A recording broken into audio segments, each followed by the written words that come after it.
Works. You're here. I'm here. And we can hear each other.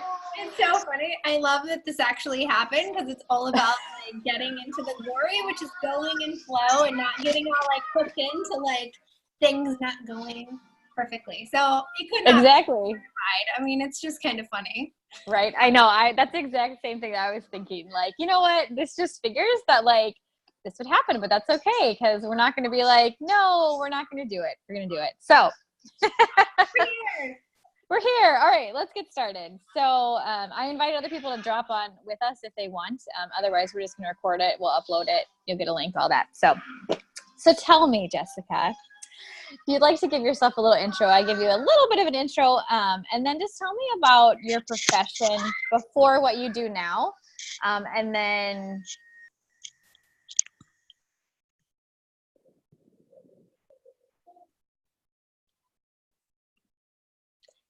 It looks like you muted yourself. You did.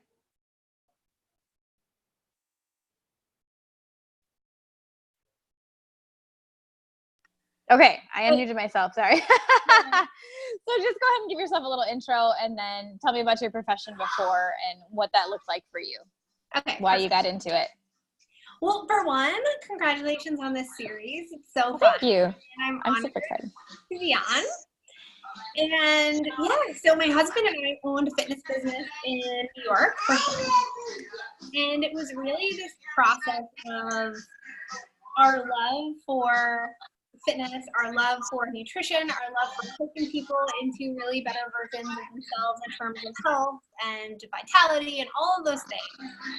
And, it's this like obsession and this love for that space.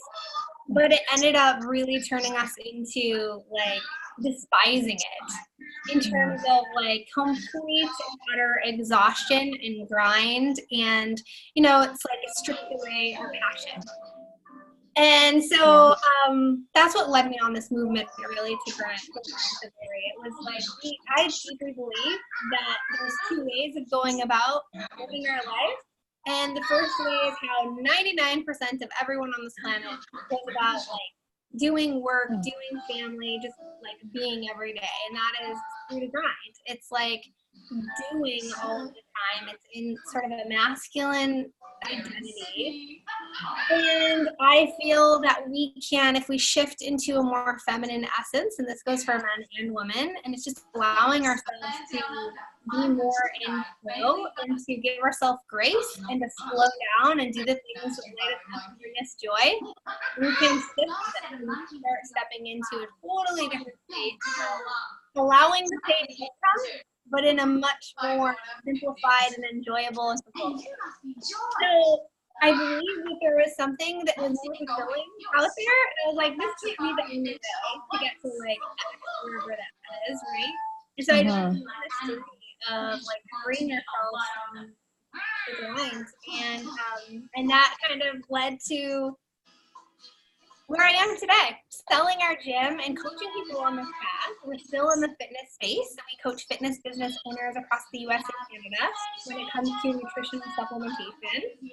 And then we also really guide people from this place of grind and showing them that it doesn't have to be that way. Wow, that's amazing. That's amazing. So I know you had said really, what redirected your path was just this feeling of something wasn't off. You felt like there was a different way. And now you wear a lot of different hats, right? But still with that passion of helping people, right? Help themselves is basically bottom line there. So tell me, when you started making these shifts, how did that impact your life? I mean, how did it impact your health, your time, your income? How did that shift happen for you? Yeah, so that was one of the first things, was like, I think a lot of entrepreneurial people, like we have all these external things, like these external tactics, right? Like we read the book, we do the trainings, we go to the seminars, like we do all of the things.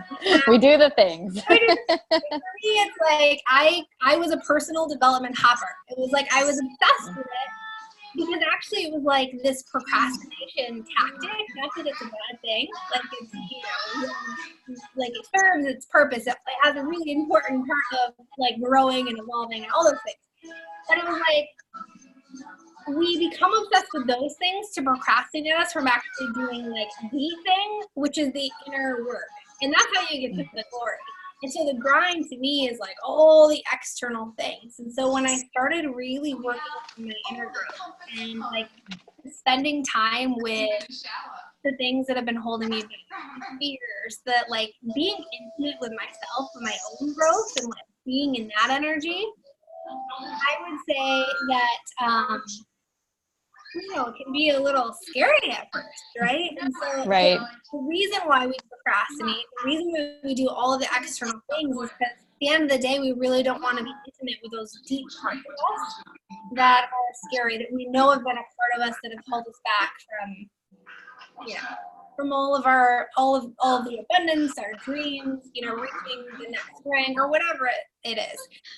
So when I started down this journey for my own self and my own like inner healing and rewriting these beliefs that I adopted from my parents or society, and looking at like all of the things that I actually had attracted, whether it's lack of money, debt, people who I was hanging out with, I started to shift my perspective into they're all like on really what I needed to work on my own self. And so instead of me like judging coming from that energy, I was like, oh wait,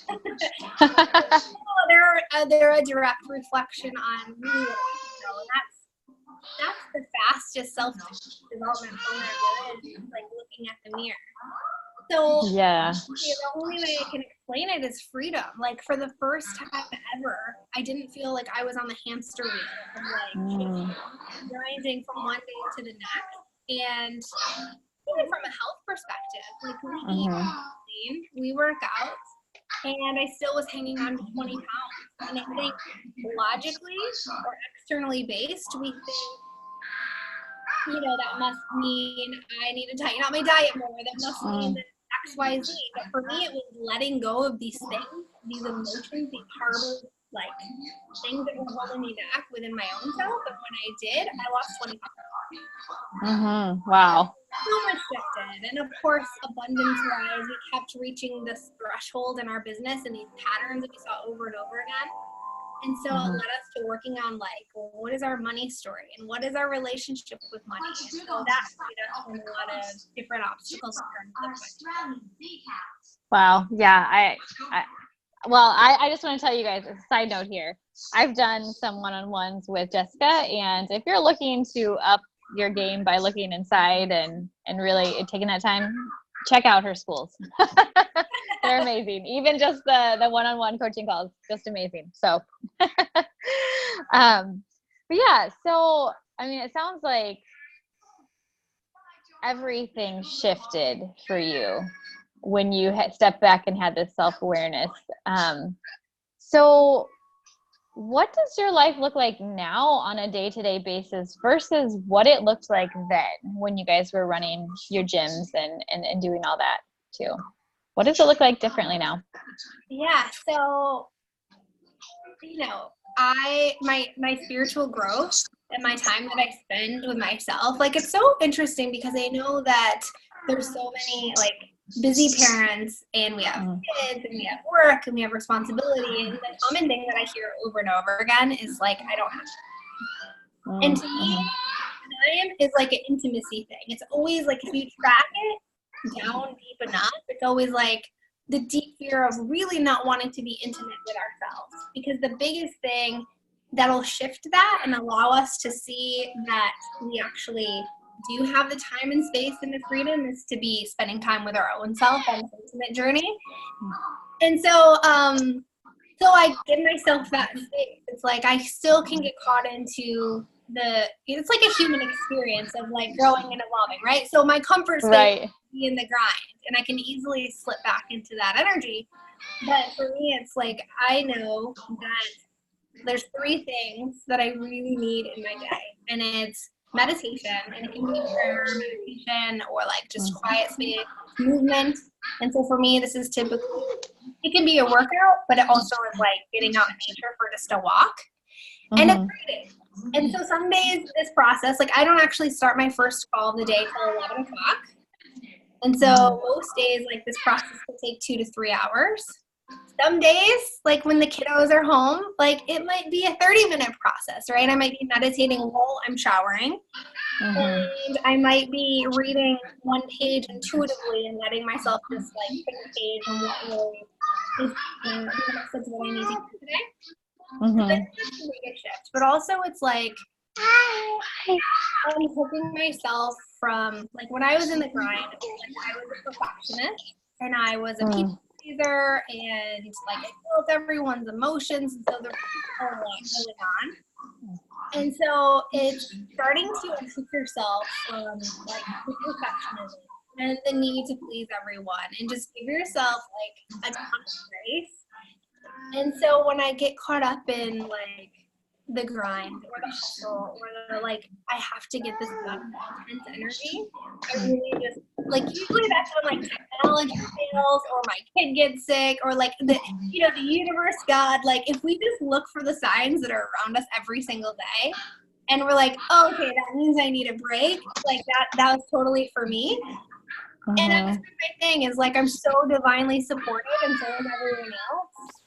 And just like the message is hopping on today and like it not working. It's like right. it goes off the hook of that perfectionism and like and just like do things that light you up. So I do a lot of things that just bring me joy for the sake of doing them. And I know that energy is going out.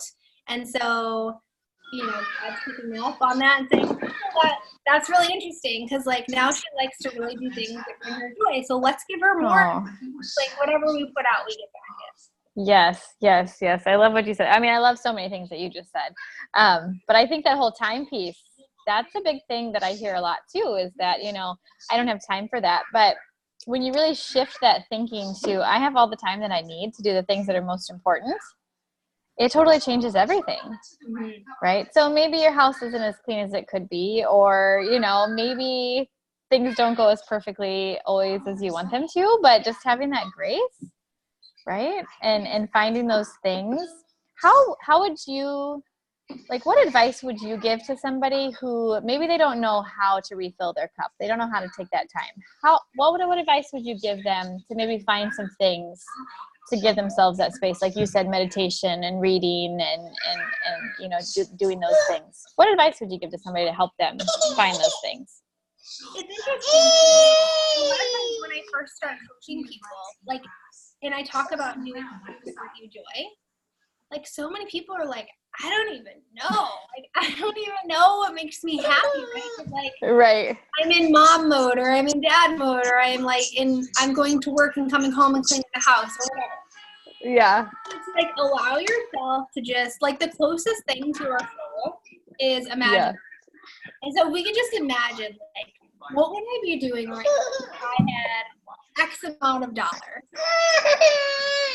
And whatever that thing is, it's like getting closer to doing our soul's purpose and doing all the things that really like make us happy. It might be taking a bath. It might be reading a book. It might be, going for a walk or roller skating or whatever. And just start to carve those things in. And every time, like so we have our logical side of our brain. That's where all the things are stored. It's like the storehouse for all of the things. So anytime a thought comes up like, oh, I shouldn't be doing this thing. I should be doing something productive or doing something to make money. Right. We have to know it's coming from the side of our brain that wants to keep us safe, but it's also the limiting and the fear-based, like the old dinosaur part of our brain. And so that's where we do those things anyways and surrender into bringing us joy, but we also start to rewrite that. And so we literally have to either, like, how we can start, it's just like training our kids. Like, we can't just think things and expect our kids to know. We've got to either speak it or we're writing it. And so we have to do the same thing for that part of our brain. We have to like, that's not my truth. Like, I can choose to create space for me and do the things that bring me joy, and just start to catch ourselves every time one of those limiting beliefs comes up. And then we rewrite it and say the nurturing, loving thing that we really want ourselves to feel and hear. And, you know, sometimes it feels like we tell our kids, if we have kids, 16 billion times the same thing over and over again. And our brain is the same way. It's like we have to keep rewriting and being diligent about not accepting those limiting beliefs. Starting to just fill it. It's like that's not my truth. And that's the silly thought. Even when we judge ourselves or talk down about our body, it's like not beating ourselves up about it, but rather being like, oh, I'm like stuck in a silly thought, or I know that's not my truth, and this is my truth. So it's like the biggest thing is just finding the things that light you up and starting to do them, even if it's like once a week to start off, then twice a week, and then every day, and then so you're sending out a different energy and different opportunities. You'll be in a higher vibe to have the things that like are right here that want to come in energetically. They'll be able to then penetrate in, and now you like run into someone at the grocery store and you have this opportunity. You like have all these abundance opportunities, and it's because of a higher vibe frequency that you're at. That's so true. It is so true. Because when you're just running on reaction and stress all the time, if you run into somebody at the store, your reaction is, oh my gosh, I don't have time for this. Like, I'm crazy right now. But you're right. If you shift that thinking, you know, and you're welcoming those opportunities, then you have all the time you need, right? So true. So true. So what advice would you give to other professionals, maybe gym owners, that are facing the same frustrations you felt? What advice would you give them in living an integrated life? It's really about like slowing down and shifting the dynamic. So knowing that it's 80%, like I used to think, and there's so many people out there, I feel like the majority who are like 80, 90, 100% of just do it. Like they're here and they're just like doing. That's the grind. And so for me, it's like shifting into this belief that 20% is the doing and the rest is actually all an inner game. And I know that's the hardest thing for our logical mind to comprehend, because I remember I had a coach several years ago who was like, okay, in order to like flip this and for you to have more abundance and stop hitting these plateaus and getting it stuck in these patterns, you've got to actually like slow down and pull back and just be more. And I was like, that's insane. Like, that makes no sense. I was like, well, you know, what do I have to lose? And so it's just like having trust, whatever your belief system is. It's God, divine, the universe, and really just developing that connection and that trust and surrendering into that, but also just delving into the inner work and starting to rewrite these beliefs, starting to be really with the patterns that have been holding you back. And that is way more important. Like, I get on business calls and I coach all business people, and they want to talk about their business, right? So they'll have a list of all the business stuff. And it's never about the business. It's always about the personal. If we can clear up the personal and the inner stuff, then the business soars. It's all an inner game. Right? Finding out, you know, why do you keep self-sabotaging yourself? You know, it's like you're doing the right things, but then when it comes down to it, there's a reason, you know, on the days you work out super hard, you find yourself in the kitchen stuffing your face. And it's like, why do I do that? Like, getting to that point of knowing yourself, right? Know thyself. I mean, so very true. So backwards and what it's not doing the external thing. Right. You need the like intentional line of action, but it's knowing that like we don't have to work so freaking hard, and we can enjoy life, and we can, you know, it's the process of switching what we believe our whole lives and enjoying more and like slowing down and taking a breath, and like it's all of that stuff that just such a huge thing. Right. That's so powerful. Is there anything else that you would like to tell anyone who's listening or watching us today? Oh my goodness. Well, I think, you know, I just remember listening, like early on this journey, I remember listening to people that I looked up to. Like Tony Robbins would be a good example. Right? And he'd tell you to do these things. Like, if you are in like lack and you have no money, which we're in lack and had no money. And so he wants you to like think of yourself having money. And I just remember being like that is not even possible, you know? So I think the advice I would give is to just like start super small. And you don't have to do all of the things. Like if it's just one thing, it's just carving out a little bit of quiet time for yourself, even if you don't know how to meditate, just being with your thoughts and like stillness and like grounding your feet into the earth and going for a walk or standing and soaking up the sun, it will do so much for you, more than 4 hours on the computer. And like when I'm growing my business, it's like I'm not growing my business from being on the computer or launching a campaign or launching this coaching thing. Like I'm growing my business when I'm traveling, when I'm on vacation, when I'm meditating, when I'm in nature. It's like when I'm doing those sorts of things, that's when I'm at the frequency to grow my business. So just start out small and work your way into more, and just start that like being curious with yourself and like, why are things showing up? And what is here to teach me instead of going into victim. Yep. So very true. I mean, if we're not listening and we're not watching, it's really easy to get into that grind and just keep doing. And then the frustrations of nothing's working out like it's supposed to. I'm doing the things, but we're not listening to what is actually happening to ourselves. Yep. So very true. Well, thank you so much, Jessica. I think this is going to inspire so many people just to be able to have that comfort and just peace, to be able to step back and take a look and really make that shift to living a higher vibe life where you feel good about it and you're excited for it, right? You don't dread getting up in the morning. Exactly. All right. Well, thank you so much again, Jessica. I really appreciate you taking this time with me, and especially the patience of working out our technology, right? You are so welcome. I'm sending you so much love, and of course, everyone who's sending you. All right. Thank you so much, Jessica. I hope you have a great day. High vibes. Bye. Bye.